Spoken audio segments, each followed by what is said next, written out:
देशातील तरुणाई रस्त्यावर उतरल्यावर काय करू शकते याचं उदाहरण आज अनुभवायला मिळालेलं आहे। दिल्लीमध्ये मोठी घडामोड घडलेली आहे। नरेंद्र मोदी यांच्या केंद्र सरकारमधल्या एका मंत्र्याला राजीनामा द्यावा लागलेला आहे। खरं तर केंद्र सरकारवर आणि स्वतः नरेंद्र मोदी यांच्यावर एक मोठी नामुष्की ओढवलेली पाहायला मिळते। सीजेपी अर्थात कॉकरोच जनता पार्टीने धर्मेंद्र प्रधान यांचा राजीनामा घेण्यासाठी गेल्या 1.5 महिन्यापासून आपण पाहिलं की दिल्लीमध्ये जंतर मंतरवर आंदोलन केलेलं होतं।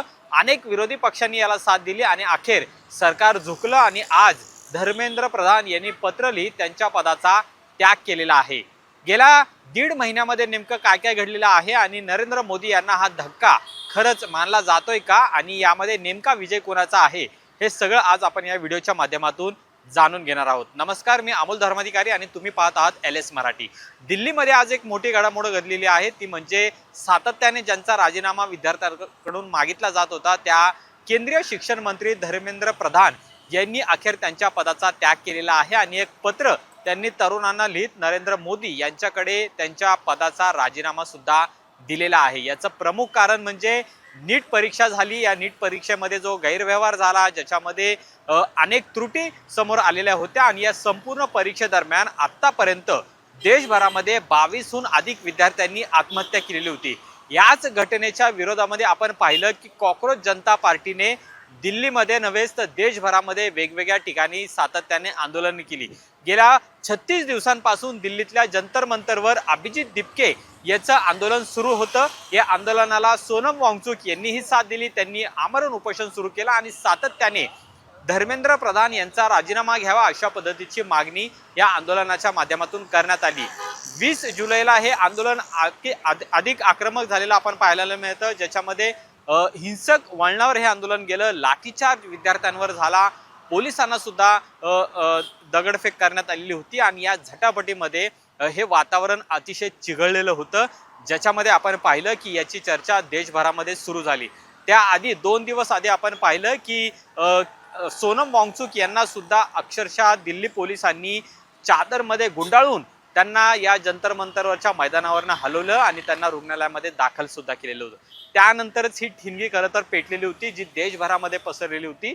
20 जुलैला सगळे हे विद्यार्थी खरं तर संसदेवर मोर्चा काढणार होते, मात्र त्यामध्ये 20 जुलैला नेमकं काय घडलं हे सगळं आपण पाहिलेलं आहे। ज्या पद्धतीने विद्यार्थ्यांवर लाठीचार्ज झाला, लाखोंच्या संख्येने विद्यार्थी हे जंतर मंतर आणि संसद परिसरामध्ये एकत्र आलेले होते।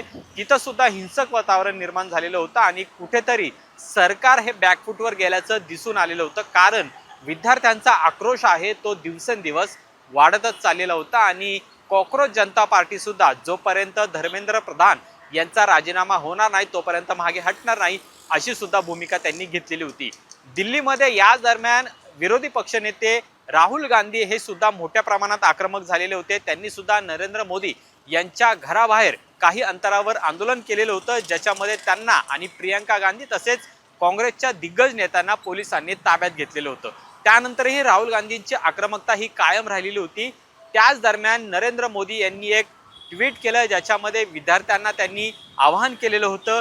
त्याच दरम्यान 24 तासामध्ये नरेंद्र मोदी यांनी आणखीन एक व्हिडिओ टाकला, ज्याच्यामध्ये तरुणांना त्यांनी आवाहन केलेलं आहे आणि या नीट परीक्षेमध्ये जो काही गैरप्रकार झालेला आहे त्याला आळा बसवण्यासाठी त्याच्यामध्ये फास्ट ट्रॅक कोर्टामध्ये हे सगळं प्रकरण नेऊ आणि कुठेही विद्यार्थ्यांचं नुकसान होणार नाही अशा पद्धतीचे एक भूमिका आहे ती स्वतः पंतप्रधान नरेंद्र मोदी यांनी मांडलेली होती। हे सगळं होत असताना विद्यार्थी मात्र अजूनही धर्मेंद्र प्रधान यांच्या राजीनाम्यावर ठामच राहिले आणि दिल्लीत जंतर मंतरवर आंदोलन सुरूच राहिलं। गेल्या त्याच व्हिडिओ नंतर नरेंद्र मोदी यांच्या आणखीन 24 तासामध्ये त्यांनी दुसरा व्हिडिओ जो मध्यरात्री टाकलेला होता 11:30 वाजता, ज्याच्यामध्ये त्यांनी आणखीन यामध्ये भूमिका मांडली आणि आपण याबाबतचा कठोर निर्णय घेऊ आणि नुकसान यामध्ये होऊ देणार नाही असं सुद्धा त्यांनी म्हटलं। आणि त्याच रात्री जवळपास 1 तासाच्या आतमध्येच सोनम वांगचुक यांनी उपोषण सुद्धा सोडलं। सोनम वांगचुक यांच्या भेटीला केंद्रीय मंत्री JP नड्डा आणि जितेंद्र सिंह हे गेलेले होते। तिथं त्यांनी लेखी आश्वासन त्यांना दिलं, पण धर्मेंद्र प्रधान यांच्या राजीनाम्याबाबत त्यांना काही आश्वासन दिलेलं नव्हतं। तरी सुद्धा सोनम वांगचुक यांनी मात्र ते उपोषण सोडलं, कारण की 26 दिवसांपासून त्यांचं ते उपोषण त्या ठिकाणी सुरू होतं। दुसरीकडे मात्र कॉकरोच जनता पार्टीने सुद्धा ठाम निर्णय घेतलेला होता की ते या आंदोलनावर ठाम आहेत आणि त्यांचं आंदोलन जोपर्यंत धर्मेंद्र प्रधान यांचा राजीनामा होत नाही तोपर्यंत ते सुरूच राहणार आहे असं सुद्धा त्यांनी म्हटलेलं होतं। या संपूर्ण आंदोलनाची ठिणगी आपण देशभरामध्ये पडलेली पाहायला मिळालेली होती। खास करून महाराष्ट्रामध्ये आपण पाहिलं की ठाकरे बंधू म्हणजे उद्धव ठाकरे आणि राज ठाकरे हे सातत्याने आक्रमक भूमिका घेत होते। उद्धव ठाकरेंनी तर सुरुवातीपासूनच या आंदोलनाला पाठिंबा दर्शवलेला होता, त्यानंतर राज ठाकरेंनी सुद्धा पाठिंबा दर्शवलेला होता। स्वतः अमित ठाकरे, उद्धव ठाकरे हे दिल्लीत जंतर मंतरवर जाऊन विद्यार्थ्यांशी सुद्धा संवाद साधून आलेले होते। कालही आपण पाहिलं की मुंबईमध्ये याच पद्धतीचा मोर्चा निघालेला होता, म्हणजे प्रधान यांचा राजीनामा व्हावा यासाठी हा मोर्चा काढण्यात आलेला होता। आणि उद्या सगळ्यात मोठा मोर्चा महाराष्ट्रातला जो मुंबईमध्ये निघणार होता तो सुद्धा मोर्चाची तयारी सध्या ठाकरे बंधूंकडून काढण्यात येणार होती। पण त्याआधीच धर्मेंद्र प्रधान यांचा हा राजीनामा झालेला आहे। काही वेळापूर्वीच त्यांनी राजीनामा दिलेला आहे आणि या राजीनाम्याच्या पत्रामध्ये त्यांनी नेमकं काय म्हटलेलं आहे आपण ऐकूया। म्हणजे तरुणांना त्यांनी एक हे पत्र लिहिलेलं आहे। गेल्या 4 दशकाहून अधिक काळ मी विद्यार्थी, शिक्षक आणि शिक्षण सुधारण्यासाठी समर्पितपणे कार्य करत आलेलो आहे। माझा नेहमीच असा विश्वास राहिलेला आहे की सक्षम, समावेशक आणि दूरदृष्टी असलेली शिक्षण व्यवस्था हीच सक्षम राष्ट्राची भक्कम पायाभरणी असू शकते।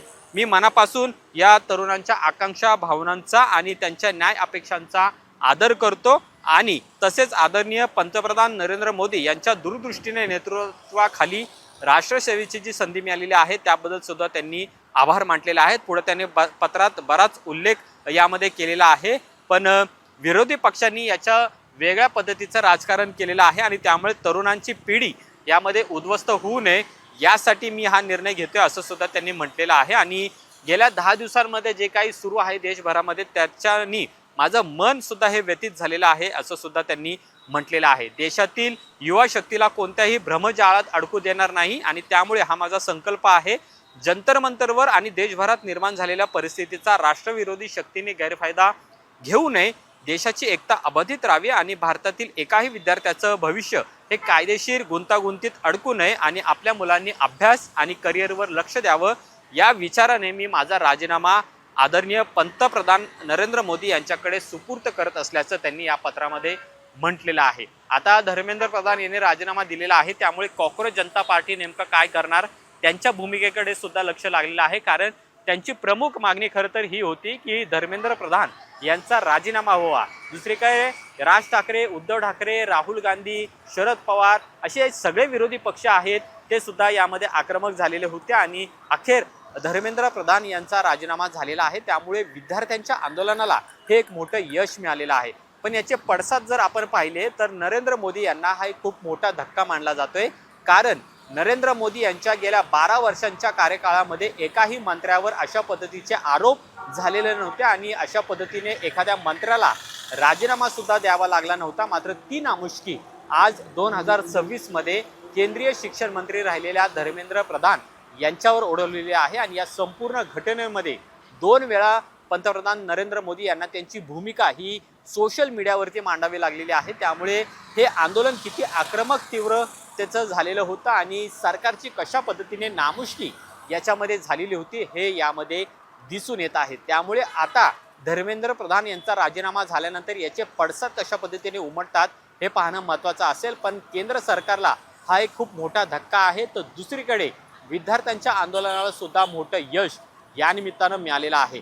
आता यापुढे नीट परीक्षा असो किंवा शिक्षण व्यवस्थेतली ही परीक्षा असो ती पारदर्शकपणे व्हावी यासाठी केंद्र सरकार कशा पद्धतीने कडक पावले उचलणार हे सुद्धा पाहणं महत्त्वाचं असेल। पण नरेंद्र मोदी हे कुठेतरी आता बॅकफुटवर गेलेले पाहायला मिळतात आणि 12 वर्षांमधला सर्वात मोठा पराभव हा नरेंद्र मोदी यांच्या केंद्र सरकारचा झालेला आहे, ज्याच्यामध्ये एका केंद्रीय मंत्र्याला विद्यार्थ्यांच्या आंदोलनामुळे राजीनामा द्यावा लागलेला आहे। आजच्या व्हिडिओमध्ये इथेच थांबूया। तुम्ही पाहत राहा LS मराठी। कॅमेरामन रोहित वनकटेसह अमोल धर्माधिकारी, LS मराठी, पुणे।